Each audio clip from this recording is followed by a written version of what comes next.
Thank you for joining me for another quick hits conversation. I'm Dr. Robyn. With me today, I have Gary Fredericks, Atif Agha, and Stewart Wiggins. I want to ask the question, how do you let go of the need to convince someone that you're right? Stewart, can you kick us off? Sure. I'm going to qualify it by saying it's circumstantial. You always say that. But it is circumstantial because, for example, if I'm in a disagreement with my wife, I'll be candid. I don't have to be right every time. I'm not going to make that my water, so to speak. In a business situation, as long as there's facts presented on both sides, I always like to say, change my mind. But if someone digs their heels in because this is what they absolutely want to believe, and they are unwilling to listen to facts or the correct set of facts, I should say, because sometimes people have their own set of facts, then I'll just walk away from it. It's unemotional. It's completely structured, but that's the way. Look, I'm not going to waste my time arguing with somebody who's unwilling to allow me to change their mind. And that's when I say, okay, we're all set. So I actually had the exact same thought that it is circumstantial. It depends, like in which situation you're in. If the need to convince someone that you're right really makes a big difference. You know, I'm just kind of thinking out, if you're in a hospital and you're trying to cure someone and you know you're right, you will stick your heels and you'll try to make that happen. But if you're in another situation where maybe there's nothing too much at stake, well, you should not have that need, right? Or maybe you talk to your boss and you're trying to convince him that something is really right, it's going to make a big difference. Well, in that case, yes, you should not let that need go, and you should try your best to convince that. But to your original question, Robyn, how do you let that need go? It depends on what the impact's going to be. If you can rationalize that well, like, you know, Stewart gave the example of convincing your wife, well, you let it go because you've learned it from your past experiences. It's not worth it. Gary? I can tell you something my father told me when I was young. None of us are perfect. However, some of us are closer than others. In my business, I have to tell people what they need to hear, okay, and not what they want to hear. And sometimes, you know, these clients, they don't want to listen. They want to hear a specific message. So there's only so much I can do. You know, I've learned a long time ago not to try to be right all the time, although, you know, that's what they're paying me for, is from my experience. But and even dealing with friends, you know, it gets to the point where I just don't feel like, you know, going back and forth that much. It's not worth it. So I just kind of cut it loose and pick another topic to discuss. I know on social media, sometimes I'll say, you just have to let someone be wrong. Yes. Yeah. Let them learn at their own pace, right? Absolutely. I will say this, though. I can be more absolute if there's an ethical dilemma involved. I can dig my heels in very strongly if there's an ethical question or if there's risks involved that supersedes beyond the two of us or the group that's having the discussion. So despite everything I said earlier, if there's ethics involved, then I'll dig my heels in. I will not walk away. So even though you asked when to know to walk away, I won't walk away if there's ethics involved. Interesting.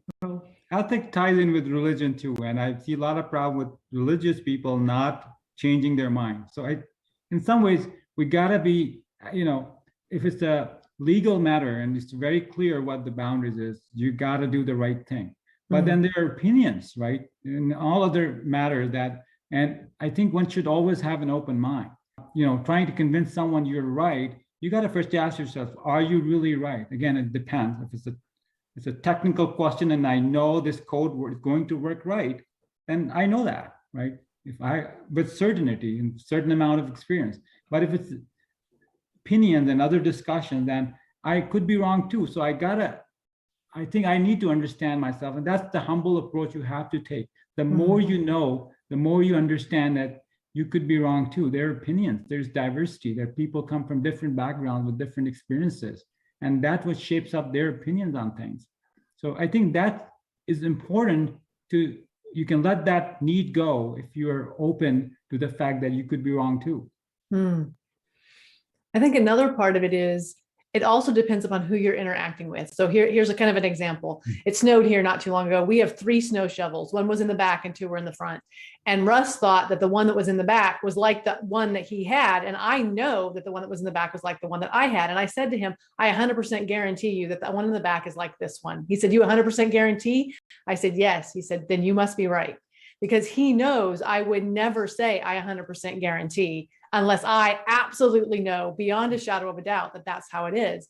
So I think that that's part of it too. It's who are you interacting with and how confident are you in their knowledge and their ability to be self-aware enough to say, I'm 80% sure, or I'm not really sure. This is what I think. I think that's part of it too. Yeah, I think absolutely. there's a delicate balance between being right and not angering people because you're pushing it, you know. Mm-hmm. Depends who you're talking to. My kids, for example, I'm always right. You know, it's just the way it is. But you know, when I'm talking to clients or people my age, my girlfriend, you know, I will admit when I don't know something because it's just a lot easier. Mm-hmm. And it goes back to your personality too. People are sometimes humble, even they know a lot. They would be willing to hear another opinion, another idea, and be open to that. And then there are people who just are very fixated on what they think is right approach on different matters. Again, it's circumstantial, like Stewart said in the beginning. And it also really depends, like Robyn, you said, who you're talking to, right? Is it really that important to make and convince them? I think if you ask yourself that question, you'll be in a better shape to know why you're even going through that hassle of trying to convince someone.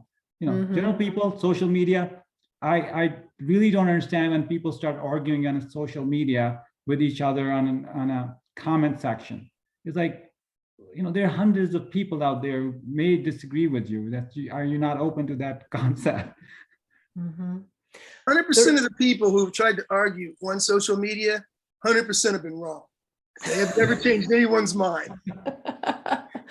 Well, and I think that there's an aspect too, where I have had situations where I was pretty sure, but I was not 100% sure. And so I was open to another opinion and I let someone convince me and then learned later, nope, I was right and they were wrong. So there's an aspect of that in there too. And How you much could does a bring person's your personality play into that? yeah. Does a stronger personality make it more difficult to have a cogent argument with someone as opposed to someone who's more measured in their conversation so you can have a better dialogue? It's just a question I have, that's all. I think it depends upon how they engage. So the way that I talk about communication and conflict resolution is like a circus ring, and you can both step into the ring and you can have a conversation, or somebody can come in and take up all of the space and say that I'm right and here's how it is.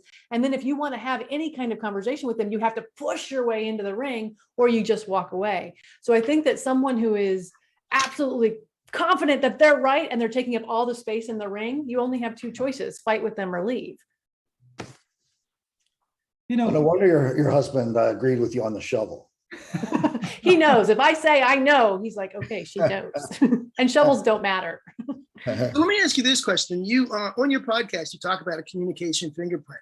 How much does that impact someone's ability to walk away from something when they think they're right? Hugely. And that's a whole separate conversation we don't have time for. But yeah, communication fingerprints and how you engage in conflict are part of it. Atif, you were going to say something. I was just saying, as you grow older, you realize you don't always have to be right to make your point. You don't always have to be right to win. And a lot of time people win who may not be right in that situation, just because they are more influential or may have more I use the word falling, but more people agreeing with them. So, well, and winning doesn't make you right. Election is a great example, right? Election is a great example. We never know how these decisions are made. But I think as you see more and get more experiences, you learn that there are so many other things that make decisions right. Who knows, right? There's so many things out there.